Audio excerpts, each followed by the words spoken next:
తెలంగాణలో ఎమ్మెల్యే కోటాలో ఎమ్మెల్సీలు ఏకగ్రీవంగా ఎన్నికయ్యారు.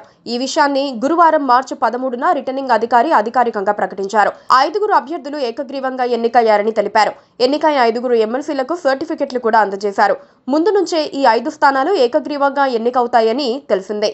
5 ఎమ్మెల్సీ స్థానాలకు కాను ప్రధాన పార్టీల నుంచి ఒక్కో సీటుకు ఒక్కో నామినేషన్ వేయగా 3 స్వతంత్ర అభ్యర్థులు కూడా నామినేషన్లు వేశారు. అయితే స్వతంత్ర అభ్యర్థుల నామినేషన్లు నిబంధనలకు అనుగుణంగా లేకపోవడంతో వారి నామినేషన్లు తిరస్కరణకు గురయ్యాయి. దీంతో ప్రధాన పార్టీల అభ్యర్థులే ఏకగ్రీవంగా ఎన్నికయ్యారు. కాంగ్రెస్ నుంచి అద్దంకి దయాకర్, శంకర్ నాయక్, విజయశాంతి, సిపిఐ నుంచి నెల్లికంటి సత్యం, బీఆర్ఎస్ నుంచి దాసోజు శ్రవణ్ ఎమ్మెల్సీలుగా ఎన్నికయ్యారు.